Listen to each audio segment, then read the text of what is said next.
नमस्कार दोस्तों, आज फिर आपका स्वागत है क्राउन इमिग्रेशन के यूट्यूब चैनल पर। तो आज की वीडियो है जो बच्चे ऑस्ट्रेलिया में स्टूडेंट वीज़ा पर जाना चाहते हैं या जा चुके हैं, तो जिनकी प्लानिंग है उनसे रिलेटेड है।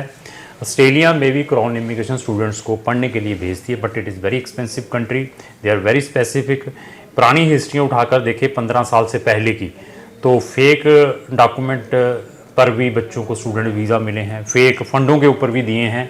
जब जब नई चीज़ें स्टार्ट होती हैं तो उसको इनकैशमेंट करके स्टूडेंट पहुंच जाते हैं।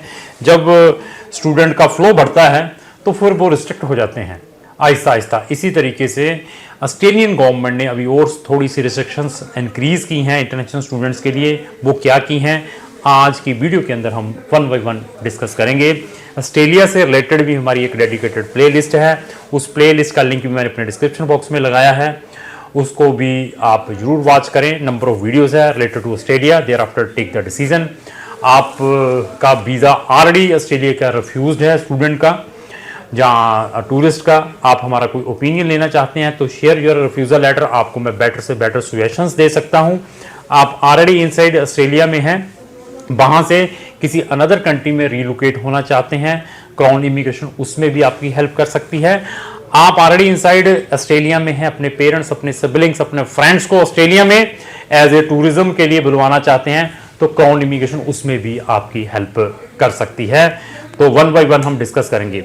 सबसे पहला जो न्यू अपडेशंस हैं, ऑस्ट्रेलिया की 2 लीडिंग यूनिवर्सिटीज़ ने इंडिया के अंदर अपने कैंपस ओपन किए हैं। दिस इज़ द बहुत गुड अचीवमेंट है इंडियन गवर्नमेंट के लिए भी और ऑस्ट्रेलियन गवर्नमेंट के लिए भी। इससे बेनिफिट क्या होगा, ऑस्ट्रेलियन गवर्नमेंट को भी बेनिफिट है, इंडियन गवर्नमेंट को भी बेनिफिट है। बेनिफिट क्या है कि इंडिया का पैसा इंडिया में रह जाएगा। अगर बच्चा वहाँ पर बैचलर डिग्री 3 साल की करने के लिए जाता था, तो अभी 1 साल अगर इंडिया में पड़ेगा तो 1 साल का पैसा तो इंडिया में एटलीस्ट रह जाएगा। और जो 1 साल जो ऑस्ट्रेलियन के जो यूनिवर्सिटीज़ के कैंपस जहाँ पर खुले हैं, तो सेकंड ईयर वो वहाँ जाकर स्टार्ट करेगा। तो ऑस्ट्रेलियन गवर्नमेंट को भी बेनिफिट है कि जो पढ़ने वाला स्टूडेंट है उस रूट के थ्रू जाता है तो मे भी chances of visa will be increase. पता चल जाता है कि उसका जो प्रीवियस ग्रेडिंग है, जो उन्होंने 1 साल यहाँ पढ़ा है, तो उसको देखने के बाद जो वीज़ा ऑफिसर है पोस्टली डिसीजन आपके केस के ऊपर ले सकता है। तो सेकंड चीज़, रिकॉग्नाइजेशन ऑफ इंडियन डिग्री और ऑस्ट्रेलियन डिग्री वाइसा वर्सा, इसके ऊपर भी इंडियन गवर्नमेंट और ऑस्ट्रेलियन गवर्नमेंट का एग्रीमेंट हो चुका है कि अभी इंडियन की डिग्री को भी ऑस्ट्रेलिया के अंदर रिकॉग्नाइज किया जाएगा और ऑस्ट्रेलियन डिग्री को भी इंडिया के अंदर रिकॉग्नाइज किया जाएगा। इसके ऊपर भी एक एग्रीमेंट हुआ है। तो आने वाले टाइम में इट इज़ माय प्रजम्पशंस, जो रिकॉग्नाइजेशन का प्रोसेस था जिसको हम असेसिंग अथॉरिटीज़ कहते थे, पीआर के टाइम इंडियन स्टूडेंट्स को, जो इंडियन सिटीजन्स थे, उनको अपनी एजुकेशन क्वालिफिकेशन को एक स्पेसिफिक एजेंसी से असेसमेंट करवाना पड़ता था। मे भी आने वाले टाइम में वो क्लोज हो सकती हैं चीज़ें, तो ये भी एक बड़ी रिलीफ है। वाइसा वर्सा ये चीज़ हुई है, तो इसमें भी इंडियन स्टूडेंट्स को बेनिफिट मिलेगा। तो ऑस्ट्रेलियन गवर्नमेंट ने जो इंग्लिश प्रोफिशिएंसी है उसको और इंक्रीज़ किया है।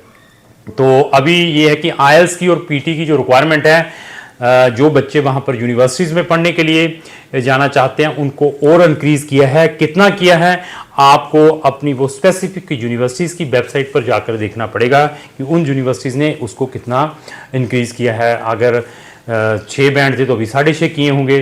किसी भी मॉड्यूल में अगर 5.5 एक्सेप्ट था उसको करके उन्होंने 6 कहा होगा, 6 ईज चाहिए, ऐसी चीज़ें भी इन्होंने चेंजेस की है। तो पार्ट टाइम वर्क के ऊपर पहले क्या था, कोविड के दौरान unlimited part time work international students के लिए अलो कर दिया था ऑस्ट्रेलियन गवर्नमेंट ने, बट अभी उसको रिस्ट्रिक्ट करके only 24 hours in a week ये रिस्ट्रिक्ट कर दिया है, कैपिंग कर दी है। तो ये भी अभी इंटरनेशनल स्टूडेंट्स के लिए एक छोटा सा ड्रॉबैक है। तो और इसके अलावा पोस्ट स्टडी परमिट, अगर आप वहाँ पर बैचलर करने के लिए, हाँ इसमें जो मैं पार्ट टाइम बता रहा हूँ, पीएचडी वाले स्टूडेंट को रिसर्च वेज जिनकी मास्टर है उनके लिए अनलिमिटेड पार्ट टाइम अलो है। जिनकी पीएचडी है, जो पीएचडी ऑस्ट्रेलिया में करने के लिए जा रहे हैं, जहाँ जिनकी मास्टर डिग्री रिसर्च बेस्ड है, वो ऑस्ट्रेलिया में अनलिमिटेड पार्ट टाइम वर्क कर सकते हैं, लेकिन अनदर स्टूडेंट्स के लिए only 24 hours in a week.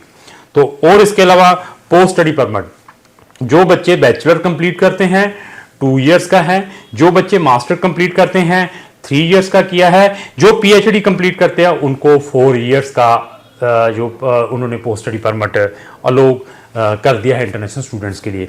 इसके अलावा scrutiny of academic document and financial document, तो वहाँ की कुछ यूनिवर्सिटीज़ का फीडबैक ऑस्ट्रेलियन जो माइग्रेशन एजेंसी है लिया है। तो उस फीडबैक में बहुत सारी यूनिवर्सिटीज़ ने फीडबैक दिया है। ये 4 स्टेट्स, जो बच्चा इन 4 स्टेट से आएगा, पंजाब, हरियाणा, यूपी एंड राजस्थान, तो उनके जो डॉक्यूमेंट्स हैं, आइदर एकेडमिक है, आइदर आइल्स है, आइदर फाइनेंशियल है, उसको दे विल स्ट्रिक्टली स्क्रूटनाइज। तो उन्होंने उन डॉक्यूमेंटों को और स्ट्रिक्टली सिस्टम से फॉलो करेंगी वहाँ की कुछ यूनिवर्सिटीज़ ने। और इसके अलावा भी बहुत सारी चेंजेस है। तो वो क्या चेंजेस है उसका लिंक भी मैंने अपने डिस्क्रिप्शन बॉक्स में लगाया है, वहाँ जाकर इस न्यूज़ को कंप्लीटली आप रीड भी कर सकते हैं।